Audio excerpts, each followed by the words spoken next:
তুমি এখন এই ভিডিওটা দেখছো একটা কারণেই। তুমি জানো তোমার পড়া উচিত, কিন্তু তুমি পড়তে পারছো না। তুমি জানো সময় চলে যাচ্ছে, কিন্তু তুমি থামাতে পারছো না। তুমি জানো তুমি আরো ভালো করতে পারতে, কিন্তু তুমি করছো না। আর সত্যিটা কি জানো? তোমার সমস্যা পড়া না পারা নয়, তোমার সমস্যা তুমি নিজের মস্তিষ্ককে কন্ট্রোল করতে পারছো না। তুমি যখন পড়তে বসো, হঠাৎ করে মনে হয় ফোনটা একটু দেখি, একটু ইউটিউব, একটু ইনস্টাগ্রাম, একটু রিল। আর সেই একটুটাই তোমার জীবনটা শেষ করে দিচ্ছে। কারণ তুমি একদিনে নষ্ট হচ্ছ না, তুমি প্রতিদিন অল্প অল্প করে নিজের ভবিষ্যৎটা মেরে ফেলছো। এখন আমি তোমাকে এমন একটা জিনিস বোঝাবো, যেটা বুঝে গেলে তুমি আর কোনোদিন পড়তে ইচ্ছে করছে না এই অজুহাতটা দিতে পারবে না। কিন্তু তার আগে একটা জিনিস ইমাজিন করো, তুমি একটা রুমে বসে আছো, চারপাশে নীরবতা, কোনো ফোন নেই, কোনো নোটিফিকেশন নেই, কেউ ডাকছে না, শুধু তুমি আর একটা বই। প্রথম 2 মিনিট তোমার অস্থির লাগবে, মনে হবে কিছু একটা মিস করছি। কিন্তু 5 মিনিট পর তোমার মাইন্ড একটু শান্ত হবে। 10 মিনিট পর তুমি ধীরে ধীরে লাইনের মধ্যে ঢুকে যাবে। আর 20 মিনিট পর তুমি বুঝতেই পারবে না তুমি কোথায় আছো। এইটাই ফ্লো স্টেট। এই জায়গাটা যেখানে পড়াশোনার কাজ বা চাপ নয়, এটা হয়ে যায় একটা অনুভূতি, একটা নেশা। কিন্তু তুমি এই জায়গায় পৌঁছাতে পারো না কেন? কারণ তুমি 5 মিনিটের আগেই উঠে যাও। তুমি যুদ্ধ শুরু হওয়ার আগেই হার মেনে নাও। তোমার ব্রেনটা না একটা ছোট বাচ্চার মতো। তুমি যেটা বেশি দাও সে সেটাতেই অভ্যস্ত হয়ে যায়। তুমি যদি তাকে ফোন দাও সে ফোন চাইবে, তুমি যদি তাকে আরাম দাও সে আরাম চাইবে, আর তুমি যদি তাকে চ্যালেঞ্জ দাও তখন সে শক্তিশালী হয়ে উঠবে। আজ পর্যন্ত তুমি তোমার ব্রেনকে কি শিখিয়েছ? একটু কষ্ট হলেই উঠে যাওয়া, একটু বিরক্ত লাগলেই ফোন নেওয়া, একটু ঘুম পেলেই ঘুমিয়ে পড়া। তাহলে তুমিই বলো সে কেন পড়তে চাইবে?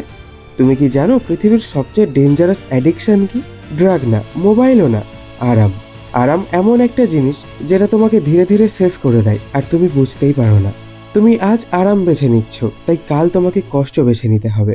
তাই একটা কথা মনে রেখো, আজ তুমি পড়তে বসে ঘাম ঝরালে কাল তুমি এসি রুমে বসবে। আর আজ তুমি আরামের সময় নষ্ট করলে কাল তুমি রোদে দাঁড়িয়ে ঘাম ঝরাবে। এটাই বাস্তব, তাই চয়েস তোমার। এখন আমি তোমাকে 3টে জিনিস শেখাবো। যদি তুমি এগুলো ফলো করো তাহলে পড়াশোনা তোমার কাছে কাজ বা চাপ থাকবে না, এটা হয়ে যাবে নেশা। তাই তুমিও যদি তোমার পড়াশোনাকে নেশা বানাতে চাও তাহলে প্রত্যেকটা কথা মন দিয়ে শুনবে আর বুঝবে। 1. Start before you feel ready. তুমি সবসময় অপেক্ষা করো মুড আসুক, মন বসুক, ফিলিং আসুক। কিন্তু সত্যিটা কি জানো? মুড কাজের পরে আসে, আগে না। তুমি পড়তে বসো না কারণ তোমার মুড নেই, কিন্তু যেদিন তুমি মুড ছাড়া বসবে সেদিন তুমি বুঝবে মুড নিজে থেকেই আসতে শুরু করেছে। 2. Stay longer than your mind wants. তুমি 10 মিনিট পড়ো আর মাইন্ড বলে অনেক হয়েছে, যথেষ্ট, আর তাই তুমি উঠে যাও। ঠিক এখানেই তুমি হারো। কিন্তু তুমি যদি ওই 10 মিনিটের পরেও 5 মিনিট বসে থাকো তাহলে তুমি জিততে শুরু করবে, কারণ মাইন্ডকে ট্রেন করতে হয়। 3. Make pain your comfort. তুমি কষ্ট থেকে পালাও, তাই কষ্ট তোমাকে তাড়া করে। কিন্তু যেদিন তুমি কষ্টকে নিজের বন্ধু বানাবে সেদিন কষ্ট তোমাকে শক্তিশালী করবে।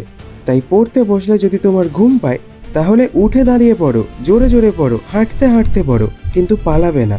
আর পড়তে বসলে যদি মন না বসে তাহলে তবুও বসে থাকো, কারণ মন বসানো তোমার কাজ না, বসে থাকা তোমার কাজ। আর বসে থাকতে পারলেই যথেষ্ট। তুমি জানো কে জেতে? যে সবচেয়ে স্মার্ট সে না, যে ট্যালেন্টেড সেও না, সেই জেতে যে শেষ পর্যন্ত বসে থাকে। একদিন তুমি যখন সবার থেকে এগিয়ে যাবে তখন সবাই বলবে ও তো লাকি। কিন্তু তুমি জানবে এই জায়গায় আসার জন্য তুমি কতবার নিজের সাথে লড়েছ। তুমি জানবে কতদিন মন ছিল না, কতদিন ক্লান্ত ছিলে, কতদিন হার মানতে চেয়েছিলে কিন্তু তবুও বসেছিলে। আর সেই কারণেই তুমি আলাদা। তাই আজ একটা ডিসিশন নাও, ছোট একটা ডিসিশন। যাই হয়ে যাক, আমি পালাবো না। মন চাইবে না তবুও বসবে, ঘুম পাবে তবুও বসবে, বিরক্ত লাগবে তবুও বসবে। কারণ সাকসেস তাদের কাছেই যায় যারা আনকমফোর্টেবল হয়েও কাজ করে। তুমি স্পেশাল না, তুমি আলাদা না, কিন্তু তুমি আলাদা হতে পারো। এবার তোমার কাছে আমার একটা প্রশ্ন, এই ভিডিওটা শেষ হওয়ার পর তুমি কি করবে? আবার স্ক্রোল করবে নাকি উঠে গিয়ে পড়তে বসবে? আর একটা কথা, পড়াশোনা তোমার কাছে কষ্ট না হওয়া পর্যন্ত তুমি কিন্তু অ্যাভারেজ। আর যেদিন এটা তোমার নেশা হয়ে যাবে সেদিন তোমাকে কেউ থামাতে পারবে না।